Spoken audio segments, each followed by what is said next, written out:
Hello, everybody, and welcome to another episode of Intersection. I'm your host, Doc Lammons, and we're here at the Children and Family Connection. We're excited to have April with us today. April, introduce yourself and tell us what you do here at the Children and Family Connection. Okay, well, I'm April Spear. I'm the Executive Director of Children and Family Connection. I couldn't do the work that our center does without, a staff. So we also, have a staff that actually does the work on the ground. But we're a family resource center, and we help families that are experiencing some type of crisis. We don't, specify what specific crisis. Any type of crisis. We're here to help. And we're located at 910 13th Street. We're right next door to Synovus Bank, and our contact number is 334-448-1010. But you don't have to have an appointment. If you have a need that you think we can help you with, we'll be glad to help. That's great information. Also, what are your hours if somebody in the community wants to utilize your services, the days and times you're open? Okay. Well, right now, because of COVID, we've had to modify our service hours, but we're open Monday through Thursday from 9 o'clock to 2 o'clock for services. But there is usually somebody here after 2 in the event that someone has an emergency or you can't make it during our regular business hours. You would just need to call ahead of time and let us know that was the case, and then we could arrange our schedule to make sure that somebody's here to meet with you. All right, great. I know currently you have some exciting new opportunities and services that you might be able to offer. Before we get into those specifics, I know you mentioned just you're here to service families in crisis. Kind of go into some specifics before we get into the special programs that you've got right now of what services you offer outside of these special programs we're going to go over. Okay, well, we have an on-site food pantry, for anybody that has a need for emergency food. We have limited rent and utility assistance. We have very strict guidelines on that, and so not everybody qualifies. But if that's something that you need, you come in and you meet with our case manager, and she will screen to see if you are eligible, to receive that assistance. And we have a partnership with Legal Services of Alabama, to where we have an attorney on their staff that comes one day a week, and she does consultations with clients free of charge. Doesn't necessarily guarantee that she can provide legal service or even take the case, but she will, consult with you regarding whatever legal issue it is, and then if she can't help, she will try to give guidance on what's the best way to handle that legal issue, or refer to somebody who can help you, with that issue. So, and those services are by appointment only, so you need to schedule an appointment. So call our office to schedule an appointment to meet with her. All right, great. Well, now that leads us right into, I hear you've got some special funding that you're going to implement some programs. Tell us about the special programs you've got coming up. Okay. Well, we're excited because our overall general program and funding is provided by the Department of Human Resources of the state of Alabama. But they have granted us for this fiscal year an additional set of funding that is allowing us to provide employment and training services to clients who are currently receiving food stamps, also referred to as SNAP benefits. And the program is called A-Reset. That's A-R-E-S-E-T. And what it does is that it allows any client or recipient of food stamps, you don't have to be an existing client of ours, you can be a new client, but you would come in and you would meet with our case manager. And wherever you're at on your search or quest for a job, she will sit down with you and help you develop a plan to meet that. So it doesn't mean that you have to be ready to go out tomorrow and put in applications and have your resume ready. You may need to get your GED first. So she would actually help you develop a plan and put you in contact with the resources in the community that can help you accomplish that goal. And then once you earn that GED, then you would identify what next step you want, whether it's some type of vocational training or you want to enroll in college. However, you want to proceed. We don't have a set, prescribed method to say, okay, well, you have to do this and then this step and this step. It's tailored to meet the individual's needs. But one thing that we do have on site is that we, if you decide to do, or if the client decides to engage in vocational training, we have a program that we have partnered with Kentucky Educational Television. And what we've done, we've been able to purchase what they call seats in certain curriculum areas. And the client would be able to actually check out a notebook computer from us and work on whichever one of those specified career areas they were interested in. We have career tracks in manufacturing, certain healthcare areas, IT, the hospitality field, and also marketing. So you could choose to do one of those fields, or you could actually do them all. And the great thing about it is you are able to work at your own pace. So you take the notebook home with you, and you can work on it at any time throughout the day, or if evening. So you don't have to come to our office when we're open to work on it. And you also, don't have to follow a set schedule of sitting in a classroom, to work on it. So, it's very easy, if you have a family or responsibilities, or maybe you have, another job that you have to work on during the day, and so you can work on that during the evenings. But we don't just give you the notebook computer and tell you, to embark on this study on your own. Our case manager is assisting, you all the way. So if you need some assistance in navigating, the courses, she'll be able to help you with that. So as much help as you need, throughout the time that you're, working on that course of study. Or if you decide that you pick a course of study and, it's not what you thought it was, or you're just not interested in that, you can pick another one. So, like I said, there is no charge to the clients. It's absolutely free of charge. And there's actually a built-in incentive for clients to participate in the program. But one thing, I want to stress about this program is that the part that I'm fixing to talk about is specific to food stamp recipients. Because if you don't receive food stamps, you won't be eligible for what I'm fixing to talk about.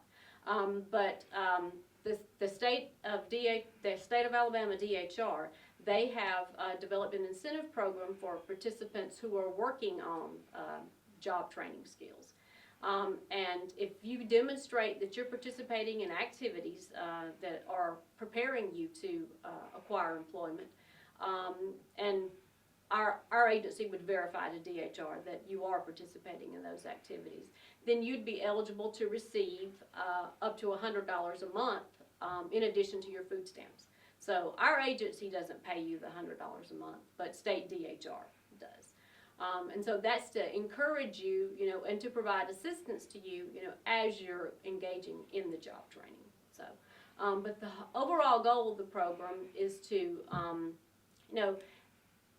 provide education and training so, people who are currently having to depend on food stamps would no longer have to do that, because they'll be able to go out and have the job skills, to get a job to where their salary, is large enough to where they won't need food stamps anymore.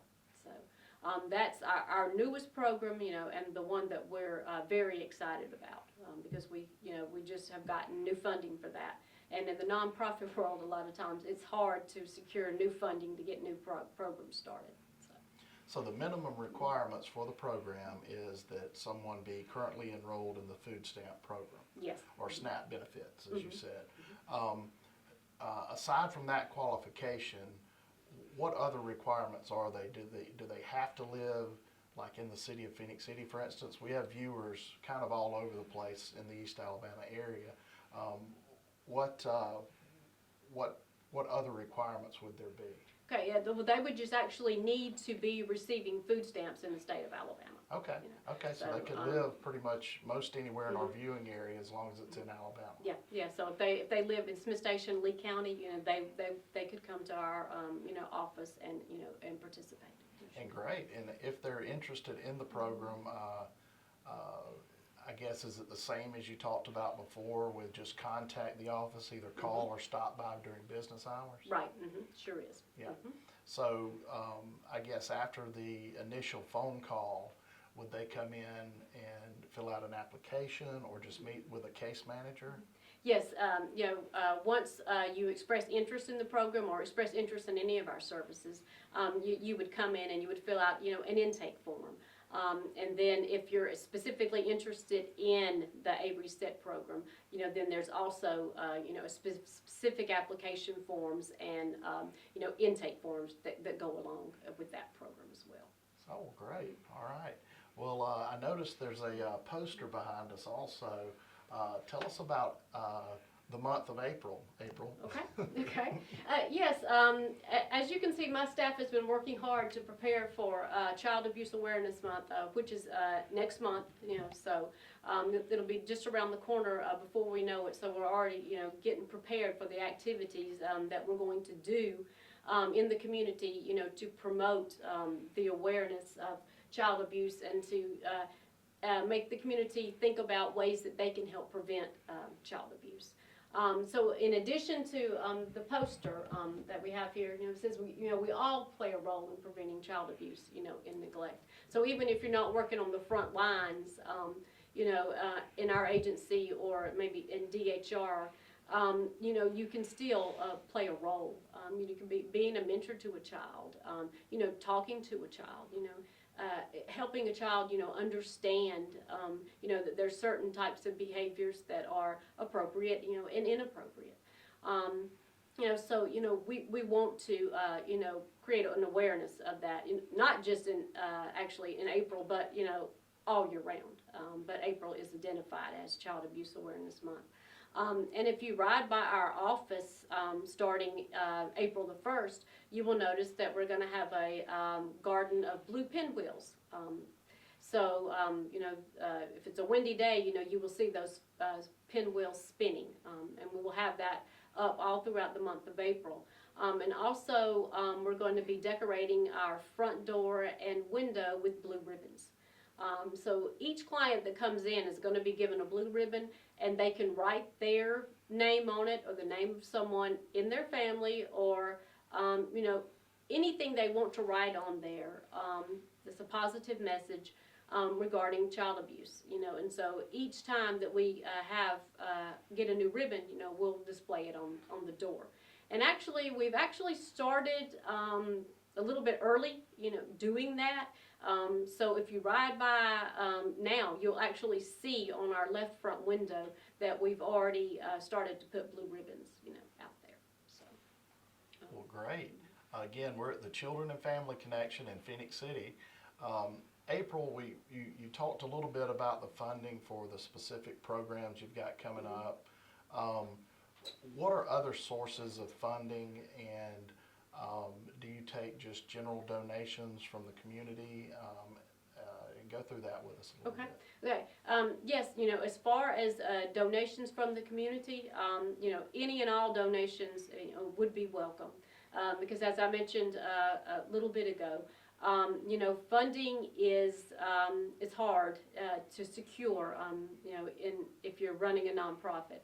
And like I said earlier, our biggest source of funding is the Alabama Department of Human Resources.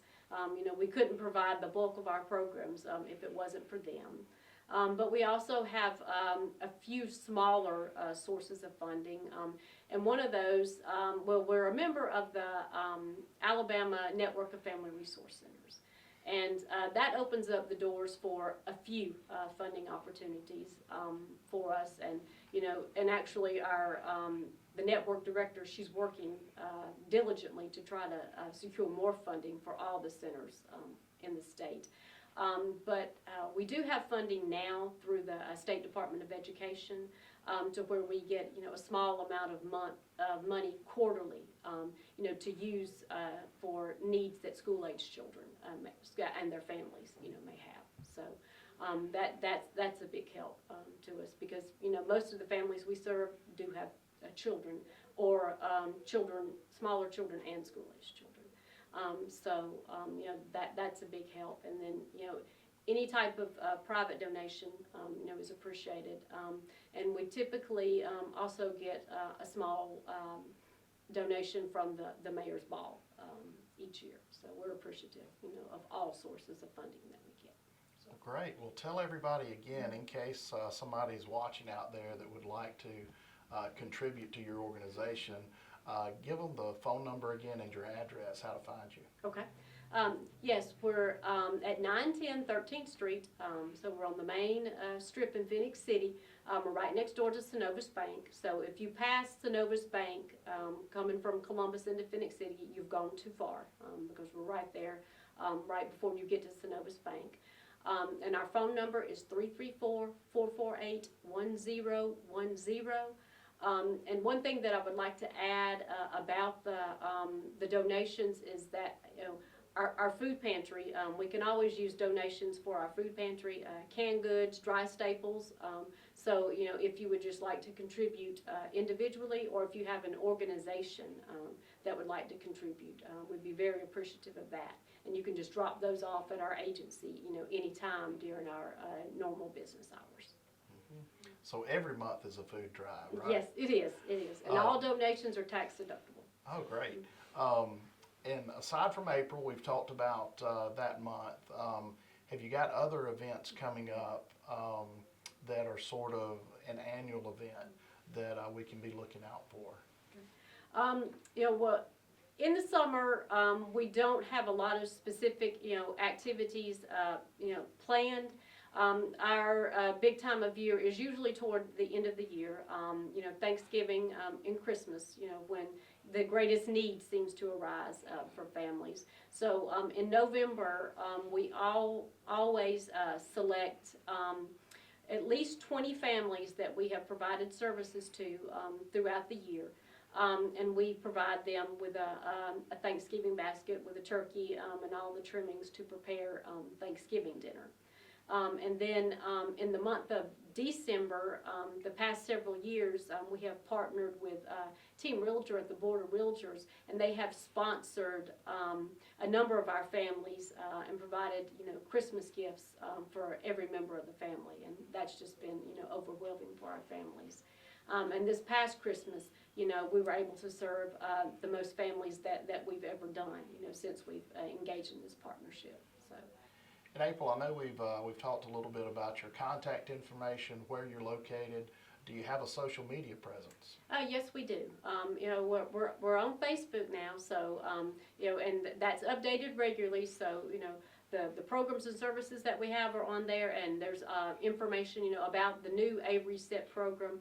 And if it's not on there already, the things that we're doing for Child Abuse Prevention Month in April, will be posted on there shortly. Like I said, if it's not already.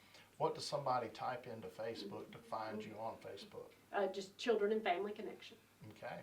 Well, thanks, April. That's all great information.